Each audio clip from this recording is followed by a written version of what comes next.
ये डॉक्यूमेंट बताए हैं तो ये पूरा क्लियर है और हमने वेरीफाई किया है कि इनकी बात सही है। इस वजह से आज हम यहाँ पे आए हैं और यही विनती करते हैं। अभी हमने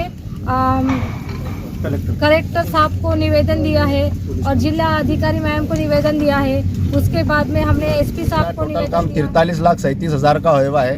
उन्होंने 30 लाख रुपए देते गए और मैं उनसे पैसे मांग रहा था उस दिन भी। तो बोले हम हमारा जो अकाउंटेंट है ये है कुछ तो बाहर गया हुआ है मतीन, तुम काम करो, तुम्हारे पैसे हम आरटीजीएस मार देते। वो भरोसे पे मैंने Audio Jungle. मेरी यहाँ के जो मैनेजिंग का देखते आनंद सर, उनसे बात हुई थी और उन्होंने मुझे बुलाया ये काम अर्जेंट करने का है बोले और तुम काम चालू कर दो। तो मैंने उनको बोला कि मैं ये काम बगैर पैसों के चालू नहीं कर सकता। फिर उन्होंने 2 दिन के बाद उनके टॉडलर्स बोल के एक स्कूल है वहाँ पर बुलाए। फिर वो टॉडलर्स वाले सर ने उनको बोले कि इनको पैसे दो बोले बच्चे को, ये काम चालू कर देगा। फिर उन्होंने मेरे अकाउंट में 6 लाख रुपए डाले। फिर मैंने उनका काम चालू कर दिया। ग्रिल्स का काम था और डोर फ्रेम्स थे और ये स्टेयरकेस का छोटा शेड था और टेरिस के ऊपर का बड़ा शेड था। फैब्रिकेशन का पूरा काम था। अच्छा, कितने में कॉन्ट्रैक्ट था? ये पूरा काम अलग अलग रेट का था। ग्रिल्स का रेट था 107 रुपये किलो। अच्छा। और डोर फ्रेम का 110 रुपये किलो। और जो छोटा शेड था वो 320 रुपये किलो, 320 रुपये स्क्वायर फीट। और बड़ा शेड था तो वो 420 रुपये स्क्वायर फीट से ऐसा तय हुआ था। अच्छा। मेरा पूरा काम खत्म हो गया था। सिर्फ बड़े शेड के मुझे टीन डालना था जो 1 दिन का काम बचा हुआ था। अच्छा। लेकिन बारिश आने की वजह से मैं वहाँ रुक गया और दूसरे दिन आके करूँगा ऐसा बोला। तो वो मैडम ने उस तारीख से लेकर आज तक मुझे गेट में आने नहीं दिया। टोटल कितने काम है?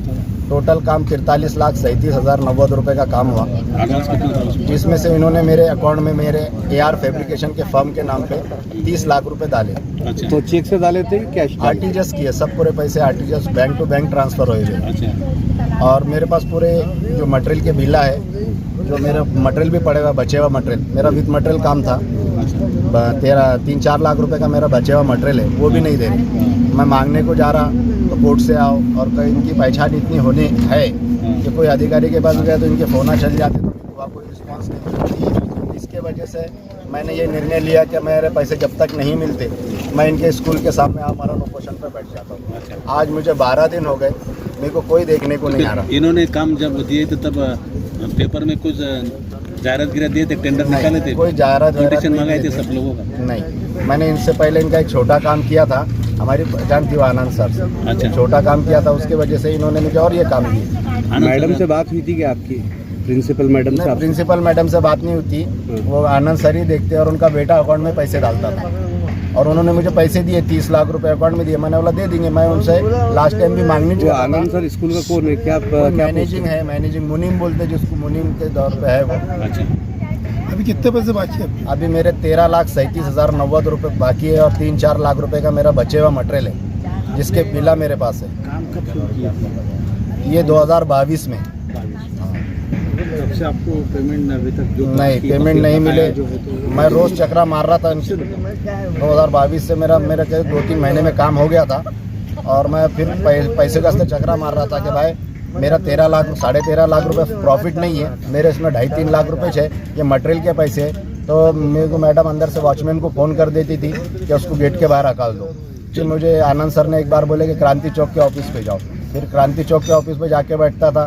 फिर वहाँ उनका जो शौहर है सैफ सर, मतलब मैडम के जो शौहर है, तो उन्होंने मुझे आधा 3-4 घंटे बिठाए। फिर 3-4 घंटे के बाद आने के बाद बोले नहीं, बोले यहाँ कुछ स्कूल का काम नहीं है, बोले स्कूल का काम वही होगा, तुम वही जाओ। कोर्ट में केस डाले को उन्होंने?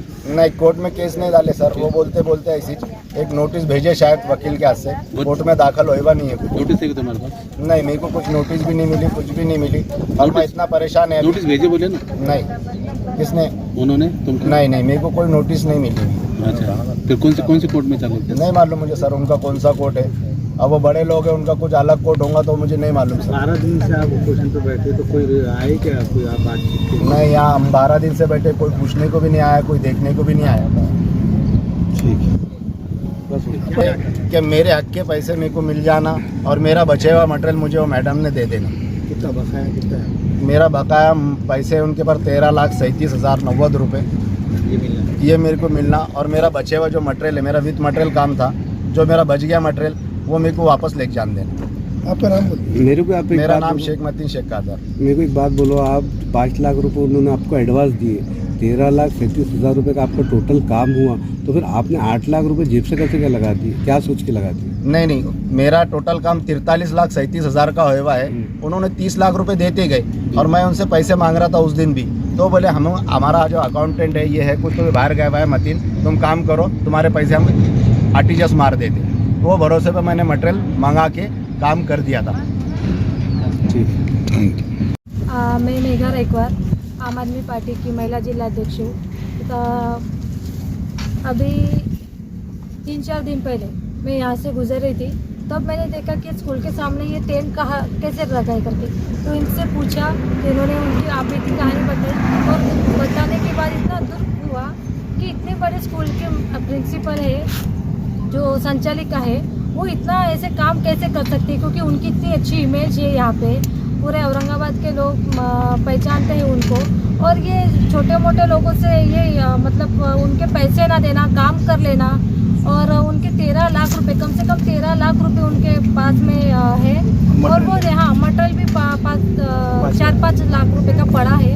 तो इनको 1 साल से घुमा रहे हैं, उसके बाद में फिर अंदर एंट्री नहीं दे रहे हैं, और उसके बाद में बोल रहे हैं कि गाली गलौज करना, कुछ करना।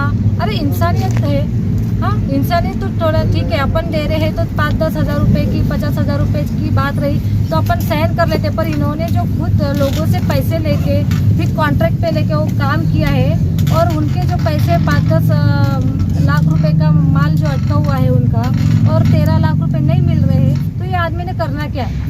पुलिस वाले मैनेज कर लिए उन्होंने सब। इन्होंने पुलिस स्टेशन में अप्लाई किया, हाँ वहाँ गए, पुलिस स्टेशन में मैडम को बुला लिया, पुलम्बी पुलिस स्टेशन में पीआई ने उनसे हकाल दिया, जितने बेकार इसमें उनको ट्रीटमेंट दी। तो कोई भी आम आदमी जब पुलिस स्टेशन में जाता है तो पहले उनका क्या कह रहे हैं वो सुन लेना चाहिए। हर कोई इंसान गलत नहीं होता है, और बड़े लोग हैं इसलिए उनको चाय पानी करना, उनसे पैसे ले लेने या कुछ करना, मैनेज हो जाना, ये बहुत गलत बात है। तो आम इंसान ने करना क्या है? आज इनको कोई भी पार्टी के लोग या कोई भी इनके जो पहचान वाले हैं, कोई भी इनको समर्थन नहीं दे रहे या इनका दुख हाल पूछने तक नहीं आए यहाँ पे। और जब वोटिंग का टाइम आता है तो इनके लोग उनके दरवाजे पे जाते हैं और वोटिंग मांगते हैं। तो इन लोगों ने करना क्या है? और हम आम आदमी पार्टी के जो लोग हैं, हम ग्राउंड लेवल पे काम करते हैं। आप देखते हैं कि हम कितना काम करते हैं, हमारे लिए सभी लोग एक है, और जिसके साथ अन्याय होता है हम उनके साथ खड़े हैं, चाहे ये हो या कोई और हो। और जो अभी इन्होंने जो हमको इतने डॉक्यूमेंट बताए हैं तो ये पूरा क्लियर है, और हमने वेरीफाई किया है कि इनकी बात सही है। इस वजह से आज हम यहाँ पे आए हैं, और यही विनती करते हैं। अभी हमने कलेक्टर साहब को निवेदन दिया है, और जिला अधिकारी मैम को निवेदन दिया है, उसके बाद में हमने एसपी साहब को निवेदन दिया है, और इतना सब कुछ होने के बाद शिक्षण उपसंचालकाला निवेदन दिलं का? हा ते सर्वांना दिलेलं आहे। कारण की हे जे होत आहे, हे मॅडम जे यांना काय, आपल्या लोक सर्वसामान्य लोकांना काय वाटतं की इतक्या मोठ्या शाळेचा प्रिन्सिपल किंवा आपल्या संचालिका आहे ते आपल्याला धोका देणार नाही, यांना पैशांची काय कमी, त्यामुळे त्यांनी टेंडर घेतला। वर्षभरापासून त्यांनी काम केलेलं आहे, त्याच्यानंतर त्यांनी नोटीस सुद्धा यांनी मॅडमला नोटीस पाठवल्यानंतर त्याचा रिप्लाय नाही, हां, आणि रिप्लाय नसल्यामुळे आता त्यांनी उपोषणाला 13 दिवस झाले। म्हणजे या माणसाने आत्महत्या केल्याशिवाय दुसरा पर्याय काय? शाळेचे जे व्यवस्थापक आहे त्यांना तुम्ही भेटले का? अजून तर त्यांनी आमच्याशी काही कॉन्टॅक्ट केलेला नाही, नाही। तुम्ही भेटले का त्यांना? नाही, मी भेटलेली नाहीये।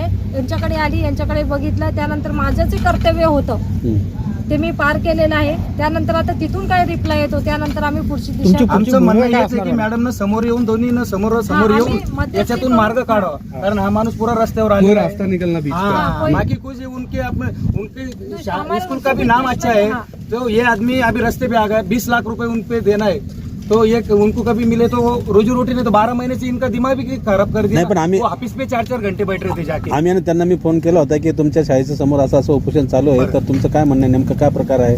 तर त्यांनी सांगितलं की सदरील प्रकरण न्यायप्रविष्ट आहे म्हणे, आम्ही कोर्टात केस टाकलेली आहे 14 तारखेला यायनं नोटीस दिली। मी सांगतो 14 तारखेला यायनं नोटीस दिली आणि ते 16 तारखेला कोर्टात गेले। म्हणजे अगोदर यायनं सगळीकडे नोटीस दिल्यावर ते जागी झाले, आणि त्याच्या अगोदर यायनं नोटीस दिलेली द्यायला। हमने सब जानकारी दी, तो आपको बताते मैं कोर्ट में चले गए। अब इनको पता है आम आदमी पार्टी के लोग आ गए। अभी हम तो न्याय के लिए बैठे हैं। हमको ऐसा नहीं है कि वो हमारे दुश्मन है या हमारे दुश्मन है। जो कुछ है गरीब लोगों का अन्याय नहीं होना चाहिए। आज इनका अन्याय हो रहा है, कल दूसरे पर हो रहा है और कुछ होगा किसी और पर, तो हम हमेशा उनके साथ में खड़े रहेंगे। कोई भी मैटर धन्यवाद।